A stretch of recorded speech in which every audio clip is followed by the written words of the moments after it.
সায়দাবাদের দিকে যারা যান ওই পথে তারা নিশ্চয়ই দেখছেন, যখন জ্যাম থাকে গাড়ির, একটা লোক হাতের মধ্যে গু নিয়া গাড়ির সামনে এসে দাঁড়ায়, দামি গাড়ি প্রাইভেট কার গুলোর সামনে দাঁড়ায়, বলে যে গ্লাসের মধ্যে লাগায় দুমু টাকা দে, লাগায় দুমু টাকা দে বলে চিৎকার করতে থাকে এবং গুটা একদম কাছে নিয়ে যায়। আর আপনি গ্লাসের ভিতরে বসা, মনে করেন যে পাশে আপনার বউ বসা রয়েছে বা বান্ধবী বসা রয়েছে বা আত্মীয় স্বজন বন্ধু বান্ধব কেউ, আপনার কি অবস্থা? আপনার মুখের সামনে গু নিয়ে দাঁড়ায় রয়েছে, বলে টাকা দে। নিরুপায়, আপনি না দিলে কিন্তু এটা মাইখা দিবে।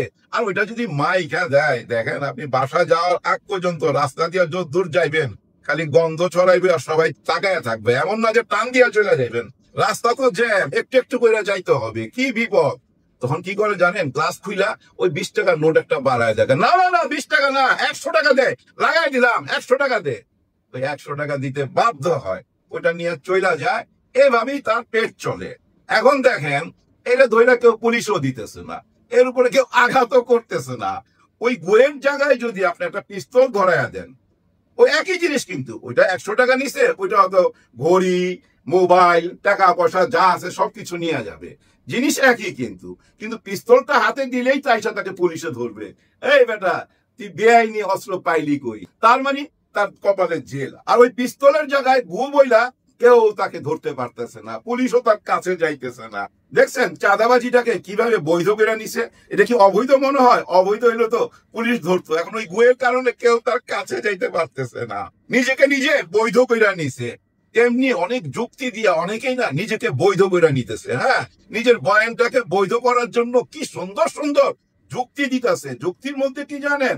বলতেছে একজন মানুষ ব্যাংক ডাকাতি করলো, ইন্স্যুরেন্স কোম্পানি থেকে হাজার হাজার কোটি টাকা লুইটা নিল, একজন মানুষ হাউজিং ব্যবসার নামে হাজার হাজার কোটি টাকা লোপাট করলো, একজন মানুষ রাজশাহীতে যায় 13,000 কোটি টাকার সম্পদ আত্মসাৎ করলো। কই, তাদেরকে তো কেউ ধরতেছে না। আর এখানে ওই 10,000 টাকা চাঁদা নেয় কারণ তার বাল বাচ্চা আছে, পেট চলতেছে না, সে 15-16 বছর জুলুমের মধ্যে ছিল, কোনো চাকরি বাকরি নাই, যার জন্য সে রাস্তায় ঘুরা ঘুরা 10,000 টাকা হয়তো চাঁদা নিছে। এটা কত বড় অপরাধ বলেন? কোনটা বড় অপরাধ? ওই যে হাজার হাজার কোটি টাকা লুট করে নিয়ে গেল জামাতে ইসলাম, সেইটা, নাকি ওই 10,000 টাকা নিয়ে গেল সেইটা? কোনটা বড় অপরাধ? এইভাবে যুক্তি দিচ্ছে চাঁদাবাজির পক্ষে কে? ফজলুর রহমান সাহেব। এইভাবেই উনি বৈধতা দিচ্ছে। উকিল মানুষ তো, ব্রেন ভাই চারিদিকে খেলে। হ্যাঁ, ওনার মাথার মধ্যে যদি সোজাসুজি একটা প্যারাক ঢুকায় দেন, স্ক্রু হয়ে বাইরে যাইব। তো চারিদিকে বুদ্ধি খেলায়, চারিদিকে বুদ্ধি খেলায়। এই যে আইসা এখন বলে না, স্বাধীনতার পক্ষের একটা শক্তি আসতেছে, এবার নির্বাচনে আসবেই বলে চিৎকার কইরা উঠে উনি। আর ওই স্বাধীনতার পক্ষের কোন ইঙ্গিত দেয় উনি জানেন?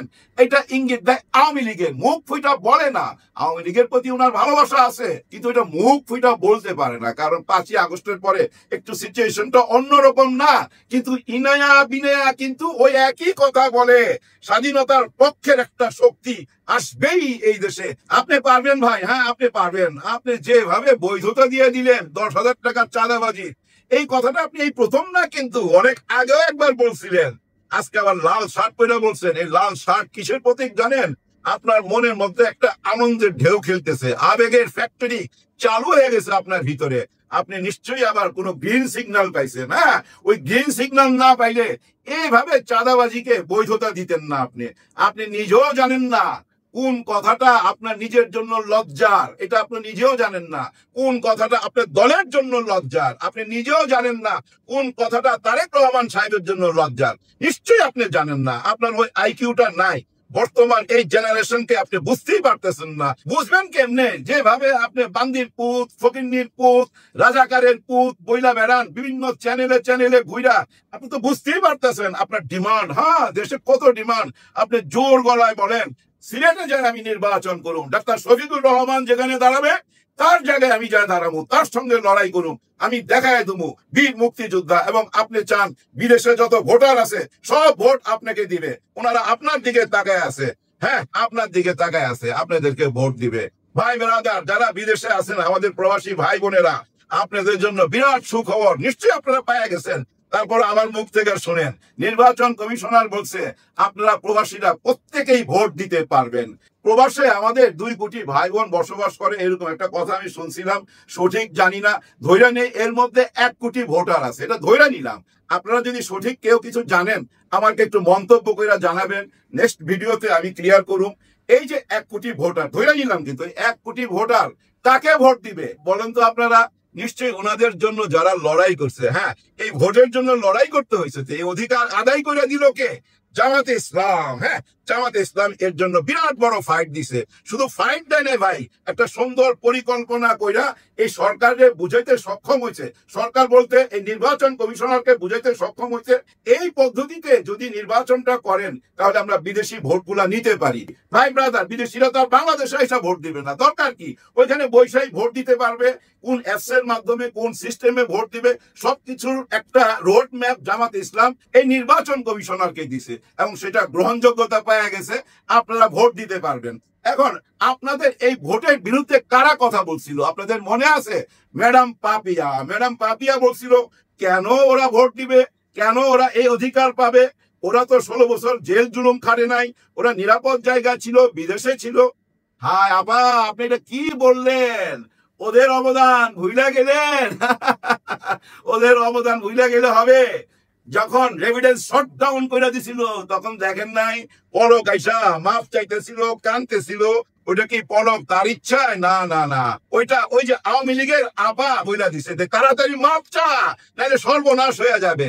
আরে ভাই, আমাদের অর্থনীতির মেরুদণ্ড এই প্রবাসী ভাই বোনেরা, ওরাই তো দেশটারে টিকায় রাখছে, আর তারা ভোট দিতে পারবে না। ভোট দেওয়ার জন্য জেল খাটতে হবে। আমি তো জেলে যাইনি কোনোদিন, আমি কি ভোট দিতে পারুম না? জেলে যাইতে হবে? তালি তালি ভাই, আসলে হয়ে গেছে কি জানেন?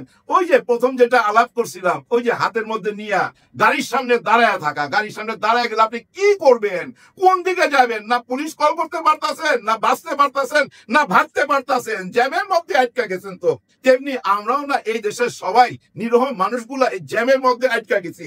আর আমাদের সামনে ওই যে হাতে ওইটা নিয়ে দাঁড়ায় হয়েছে আমাদেরকে যারা পরিচালনা করে, হ্যাঁ আমাদের রাজনীতি যারা পরিচালনা করে, তাদের মধ্যে কিছু সংখ্যক এই রাজনীতিবিদরা ওইটা নিয়ে দাঁড়ায় রয়েছে আমাদের সঙ্গে। আমরা কি করুম, কোন দিকে যাবো কোন? আপনারাই বললেন না, কোনো উপায় আছে?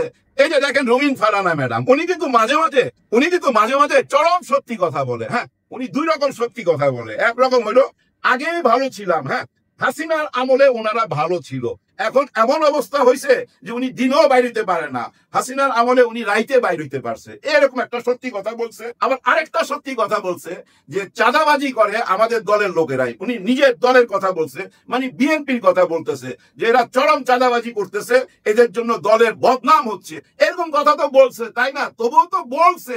এরকম কথা কয়জনে বলে? কেউ তো শিকারই যাইতে চায় না, বরঞ্চ চাঁদাবাজির পক্ষে লজিক দ্বারা করায়। কিভাবে যে না খায় আছে তার বউ বাচ্চা 10,000 টাকা নিলে কি আসে যায়? ভাই ওই 10,000 টাকা কার কাছ থেকে নিতাছে তো পথের আরেকজন গরিবের কাছ থেকে। সেটা বুঝেন না কেন? ওর তো ওই যোগ্যতাও নাই যে একজন গার্মেন্টস এর মালিকের কাছে যায় টাকা চাইবে 10,000। কারণ ছেঁচড়া চাঁদা বাস্ত, ছেঁচড়া ওই যে হাতের ওইটাই বুঝছেন, ওই পিস্তলের বদলে ওই চাঁদাবাজ। আর ওইটার পক্ষে আপনি কথা বলেন, আপনার এই পক্ষে কথা বলাতে জানেন এখন আরো মাঠ পর্যায়ে সাহস পেয়ে যাইব। তারা এই যুক্তিটাই দেখাবে যে দেখেন আমাদের নেতা কি বলছে, বীর মুক্তিযোদ্ধা কি বলছে, আমরা 15-16 বছর জুলুমের উপরে ছিলাম, এখন আমাদেরকে চাঁদা দেন। আর ওই চাঁদাটা টেম্পো স্ট্যান্ড রাস্তাঘাটের থেকে নিবে, কাদের কাছ থেকে? রাস্তাঘাটে দোকানদারি কারা করে ভাই? গরিব মানুষই তো করে। টেম্পো চালায় কে? গরিব মানুষই তো চালায়, তাই না? আর বীর মুক্তিযোদ্ধা আপনি যে বললেন ওনারা ব্যাংক লুট করে ফেলাইছে, কোন জায়গায় 13,000 কোটি টাকা নিয়ে নিচ্ছে, হাউজিং এর ব্যবসা কইরা কোটি কোটি টাকা লুটপাট করছে। এগুলা শুধু আকার ইঙ্গিতে বলবেন না, প্রমাণ দেন। এই যে সাংবাদিক ভাইরা আপনারা যারা ইন্টারভিউ নেন, সঙ্গে সঙ্গে জিজ্ঞাসা করবেন এই 13,000 কোটি টাকা কোন জায়গা থেকে নিছে, কোন জায়গায় হাউজিং থেকে লুটপাট করছে, কোন ব্যাংক ডাকাতি করছে, কখন ডাকাতি করলো, এগুলো সঙ্গে সঙ্গে জিজ্ঞাসা করবেন। জিজ্ঞাসা করেন না কেন? আসলে জিজ্ঞাসা করেন না কেন জানেন?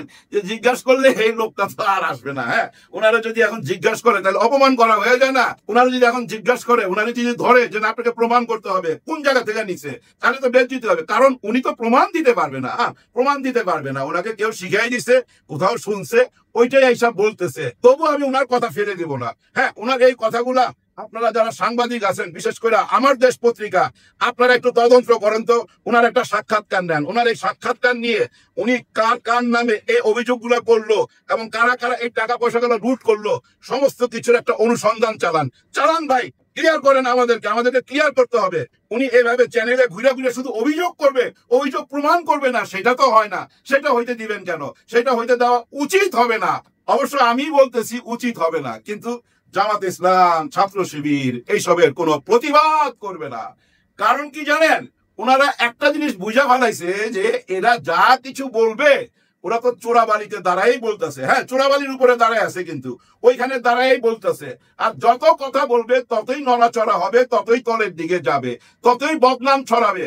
ওই যে হাতে ওইটার মতো যদি মাইখা দিত আপনার গাড়িতে, আপনি যদ্দূর যাইতেন দুর্গন্ধ ছড়াইতে ছড়াইতে যাইতেন, তো ওই অবস্থা তো এখন দাঁড়ায় গেছে, তাই না?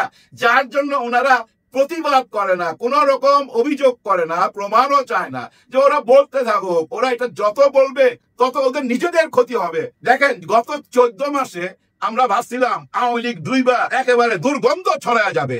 তা কি হয়েছে? হয় নাই। অনেককে বলতে শোনেন না আগেই ভালো ছিলাম। এর পিছনে কারণ কি জানেন? বর্তমান অবস্থা দেখা। দেখেন, গত 16 বছর 17 বছর আওয়ামী লীগ অনেক জুলুম করছে, ওইটা তো তারা সহ্য করছে, যে হ্যাঁ এরা ভাই আমাদের বিরোধী দল, ওরা আমাকে দমন করতে চাইবে, এটাই তো রীতিনীতি। কিন্তু নিজের দল যারা যদি নিজেই আঘাতপ্রাপ্ত হয় তখন কেমন লাগে? তখন কি এটা সহ্য হয়? সহ্য হয় না। গত 13-14 মাসে এই দলটার এত কথা ছড়াইছে, এত নেগেটিভ কথা ছড়াইছে, যার ফলে অনেকেই বলে আগেই ভালো ছিলাম। হ্যাঁ, কারণ এই আমলটা এত বেশি গ্যাঞ্জাম নিজেদের মধ্যে, ভাই কেউ একটা ঐক্যমতে আসতে পারলো না। হ্যাঁ, কেউ কিন্তু এক জায়গায় আসতে পারলো না। জুলাই গণ অভ্যুত্থানের রক্তের বিনিময়ে এক জায়গায় কেউ আসতে পারলো না। এক জায়গায় যদি আপনারা আইসা এমন কথা বলতেন যে না ডক্টর ইউনূস স্যার আপনাকে আমরা চাই না, সইরা যান, উনি 1 ঘন্টাও থাকতে পারতো না। উনি যদি এতই খারাপ মানুষ হয়, সেইটার জন্যই একটা জায়গায় আসেন। অল রাজনীতি দল আইসা আমাদেরকে দেখান যে আমরা এক জায়গায় আইসা ওনার পদত্যাগ চাচ্ছি, উনি কালকেই চলে যাবে, তাই না? দেখেন, উনি নির্বাচন দিয়ে দিছে, সবাই বলা বলি করতেছে নির্বাচন জামাত ইসলাম চায় না, তারা নির্বাচন পিছাইতে চায়। যার জন্য ওই পিআর সিস্টেম, জুলাই গণ অভ্যুত্থানের সনদপত্র, এইসব তাল বাহানা করে। আজকে ওনারা বলছে আমরা ফেব্রুয়ারি না ডিসেম্বরে নির্বাচন চাই, এমন কথা বলছে। হ্যাঁ, এই ডিসেম্বরে নির্বাচন দিয়ে দেন। এখন কি আপনারা রেডি ডিসেম্বরে নির্বাচন করার জন্য? নিশ্চয়ই রেডি না, কিন্তু জামাত ইসলাম রেডি। সবার জন্য সবাই দোয়া করবেন। আল্লাহ হাফেজ। বাংলাদেশের রাজনীতি ক্রমান্বয়ে একটা সংঘাতময় পরিস্থিতির দিকে এগিয়ে যাচ্ছে বলে বিশ্লেষকরা মনে করছেন। কারা এই সংঘাত সৃষ্টি করতে পারে, কাদের সাথে এই সংঘাত অনিবার্য হয়ে উঠতে যাচ্ছে, এটি আপনারা সামান্য একটু চিন্তা ভাবনা করলেই বুঝতে পারবেন। এখানে নিষিদ্ধ ঘোষিত পতিত স্বৈরাচার তো আছেই, তাদের মাথাচাড়া দিয়ে ওঠার যে প্রচেষ্টা, সেই সাথে তাদের অন্যতম সহযোগী দোসর জাতীয় পার্টির একটা বিষয় রয়েছে। আওয়ামী লীগের ভোটগুলো পাওয়ার জন্য বিএনপির ক্রমান্বয়ে মরিয়া হয়ে ওঠা, এবং এইখানে প্রধান অন্তরায় হচ্ছে জামাত ইসলামী।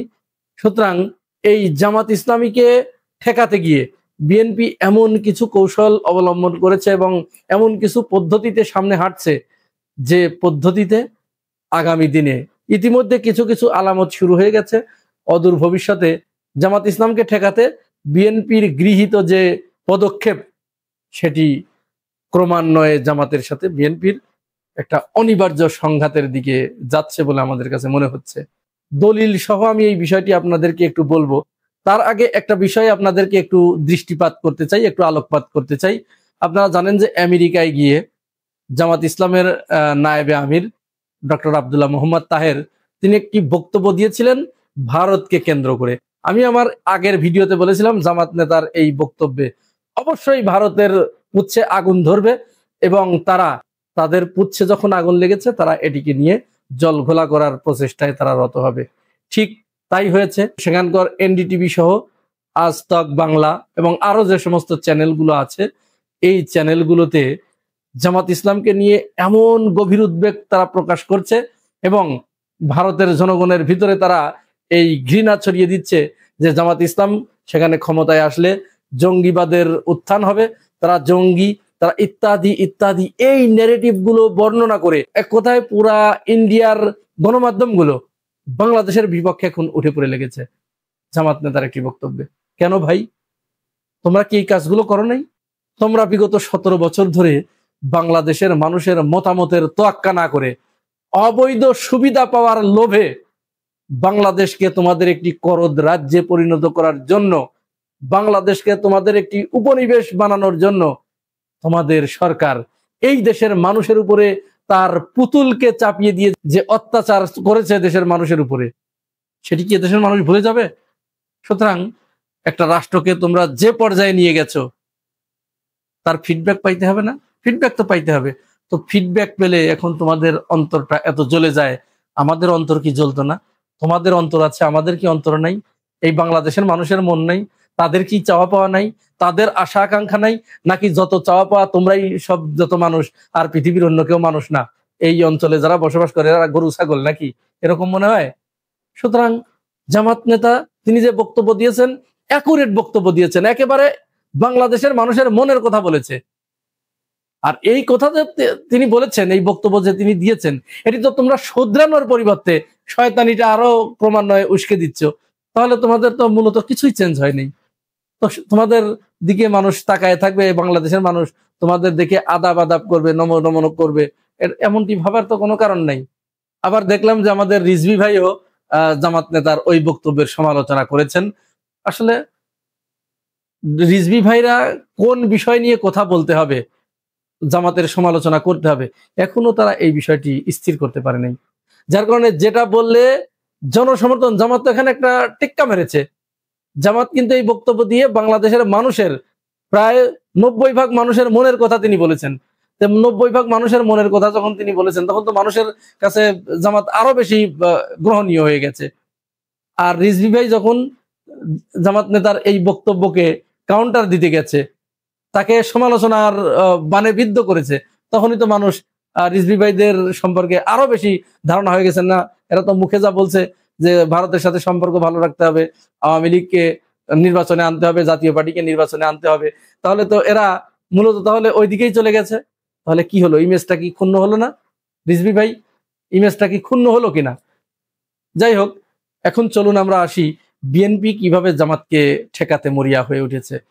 আপনারা জানেন যে গতকালকের ভিডিওতে আমি বলেছিলাম জামাত ইসলাম বিএনপিকে কিন্তু কোনো রকমের গাল মন্দ কিচ্ছু করছে না।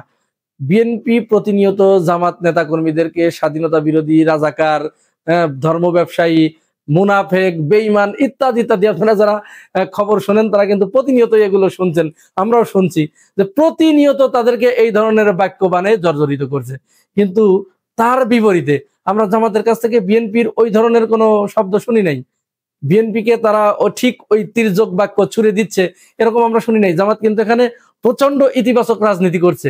তারা বিএনপির ওই সমস্ত মন্দ কথার পরিবর্তে, কটু কথার পরিবর্তে তারা বিএনপি যে কথাগুলো বলছে শুধু ওইগুলো প্রচার করছে। কৌশলটা দেখেন, বিএনপি যে ধরনের বাক্য জামাতের উপরে ছুড়ে দিচ্ছে, ঠিক ওই বাক্যগুলোই জামাত ইসলাম প্রচার করছে যে বিএনপি এই কথা বলেছে। স্বাধীনতা বিরোধী, ৭১, মুক্তিযুদ্ধের চেতনা, এইগুলো শেখ হাসিনা বিগত 17 বছর ধরে এইগুলো বলে, এগুলো ছিল একটা হাতুড়ি। ৭১, মুক্তিযুদ্ধের চেতনা এবং স্বাধীনতা, এইগুলো শেখ হাসিনার একটা হাতুড়ি ছিল, একটা বুলডোজার ছিল।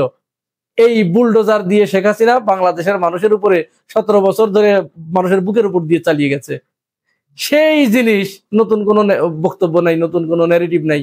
ঠিক ওই ন্যারেটিভ নিয়েই আবার বিএনপি মাঠে নেমে পড়েছে।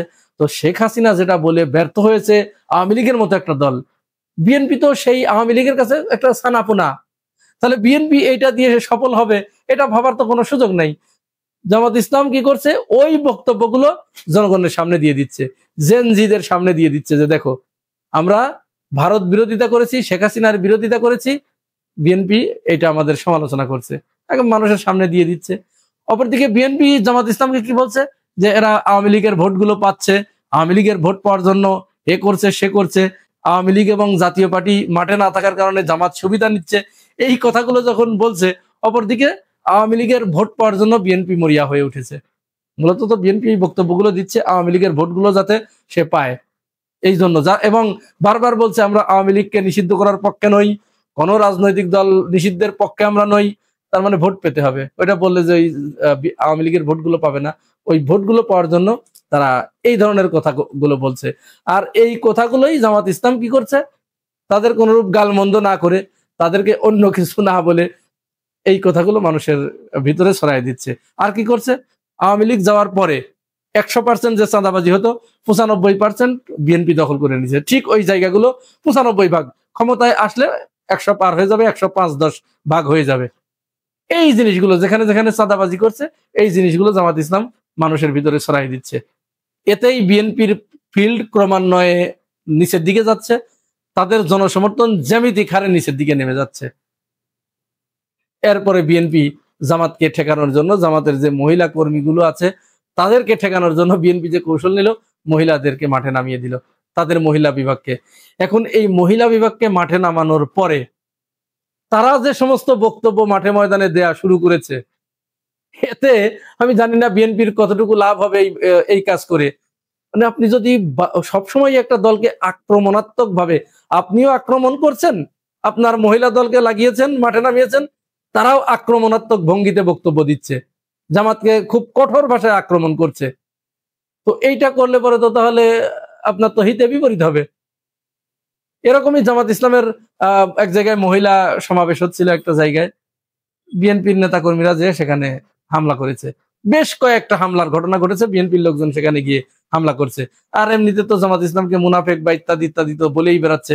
কেউ কেউ বিএনপির ওলামা দলের লোকজনগুলো বলছে যে ওদেরকে আপনারা কোনো জায়গায় ডাকবেন না, আমরা আছি, ওরা মুনাফেক, ওরা বেঈমান, ওরা কাফের। এইগুলো তো হেফাজতের একটা অংশ, কিন্তু শেখ হাসিনাকে এটা করতে গিয়ে পচে একেবারে গোবর পচা হয়ে গেছে। হ্যাঁ, ওলামা লীগ এই কাজ করতে গিয়ে গোবর পচা হয়ে গেছে, মসজিদ থেকে, বাইতুল মুকাররম থেকে পালিয়ে যেতে বাধ্য হয়েছে। পৃথিবীর ইতিহাসে বিরল যে মসজিদের ইমামও পালিয়ে যায়। এরাও তো এটা হবে। এখন আমি একটা ভিডিও দেখাচ্ছি, দেখুন জামাতের একটা সমাবেশে, এই লাকসামে, কুমিল্লার লাকসামে সমাবেশ হচ্ছিল মহিলাদের, সেখানে বিএনপি যে হামলা চালিয়েছে, ছাত্র শিবিরের কয়েকজন সহ বেশ কয়েকজন আহত হয়েছে। দেখুন ভিডিওটা একটু।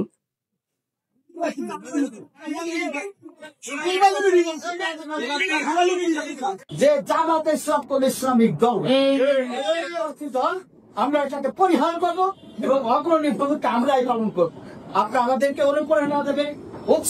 এই সাথে আমি তাদের মহিলা নেত্রীরা যে অঙ্গভঙ্গি করে জামাতকে ঘায়েল করার চেষ্টা করছে সেটাও একটু দেখি।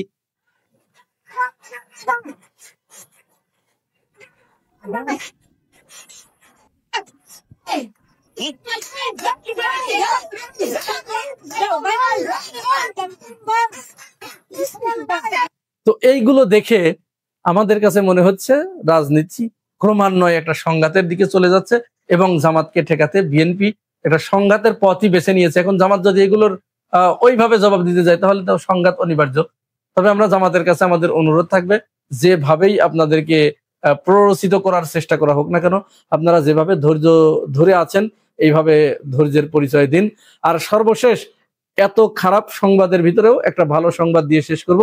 সেটা হচ্ছে আমাদের নাগরিক কমিটির যে আহ্বায়ক মাহমুদুর রহমান মান্না ভাই, ডাকসুর ভিপি ছিলেন, মাহমুদুর রহমান মান্না ভাই আজকে একটা চমৎকার কাজ করেছেন। সেটা হচ্ছে এনসিপি দীর্ঘদিন ধরে শাপলা প্রতীক পাওয়ার জন্য তারা ইসিতে ধর্ণা দিচ্ছিল, বারবার বিভিন্ন বক্তব্য সভা সমাবেশ করছিল, কিন্তু ইসি তাদেরকে এই শাপলা মার্কাটা দিচ্ছিল না এই কারণেই যে এই শাপলা প্রতীকটা প্রথমে চেয়েছিল মাহমুদুর রহমান মান্না ভাইয়ের নাগরিক পার্টি। তারা প্রথমে আবেদন করেছিল, তখন ওই সময় ইসি দেয় নাই। এনসিপি এখন যখন শাপলা চাচ্ছে, তখন এনসিপি কে দিতে গেলে হয়তো মাহমুদুর রহমান মান্না একটা মামলা করে বসতে পারে ইসির বিরুদ্ধে যে আমি চাইছি আমাকে দেও নাই, তাহলে ওকে কেন দিলে না, ওটা তো আমি পাওয়ার হকদার। তখন মাহমুদুর রহমান মান্না ভাই আজকে চমৎকার একটি সিদ্ধান্ত নিয়েছেন, ইসি কে আহ্বান করেছেন এনসিপি কে আপনারা শাপলা প্রতীক দিয়ে দেন, আমরা মামলা করব না। এই যে চমৎকার একটা সৌহার্দ্যপূর্ণ একটা রাজনীতিতে যে একটা চমৎকার উদাহরণ তৈরি করলেন, এটি রাজনীতির সৌন্দর্য, এটাকেই বলে রাজনীতি। ধন্যবাদ মাহমুদুর রহমান মান্না ভাইকে, এনসিপি কে এরকম একটু ছাড় দেওয়ার জন্য আপনাকে আমরা স্যালুট জানাতেই পারি।